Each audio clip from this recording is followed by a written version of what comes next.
Let's talk about Mystery Mansion, a 1978 game by Bill Wolpert, a text adventure game.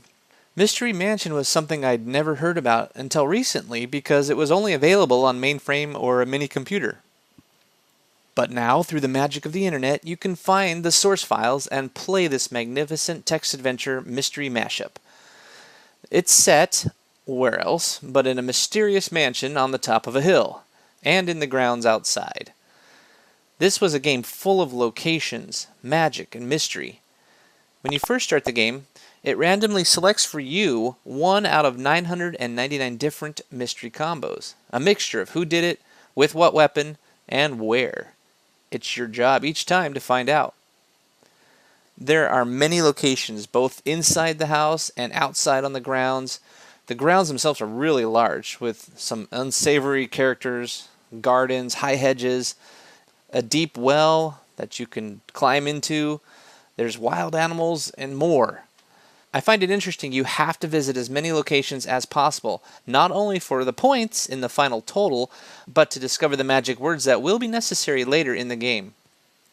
The mansion itself is a 3-story house with at least 9 locations on each floor and secret passages to discover as well. You have some creepy stuff going on, along with trying to figure out the puzzles.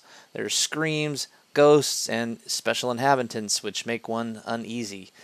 Yes, this is a very active mystery, and you query the inhabitants trying to glean clues to help you point the finger at the correct murderer.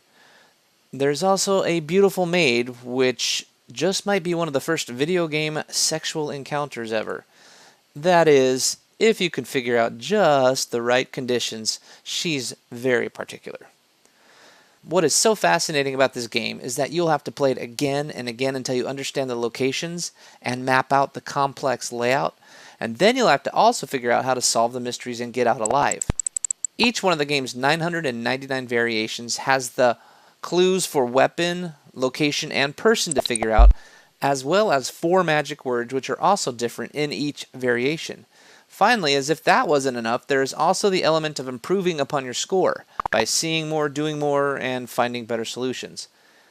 Like calling for a taxi at the end of the game instead of just walking away from the mansion.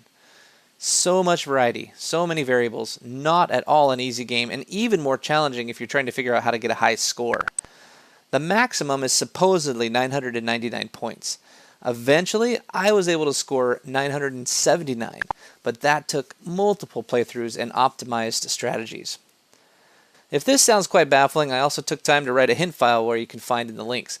But I was so impressed with this game for 1978 that I had to include it in my video game greats. The mixture of mystery, mood, and mayhem, and the maid, it was just unlike anything I'd ever done in a text adventure. By having random elements too, the replay value is quite high. Most text adventure games have set designs and puzzles, so once you figure them out, you've solved the game. But not here. There are many paths to try. The 999 variations are there, and of course the elusive getting the highest score.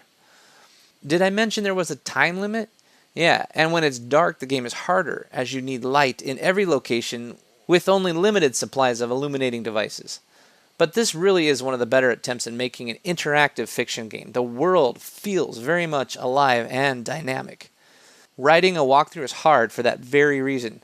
It's not a very well-known game, but it should get better recognition for its many unique elements. And when you finally have caught the murderer, slept with the maid, scored many points, and rode the taxi back to town, the accomplishment is real. Great, great game, deserves to be on the list. Yeah.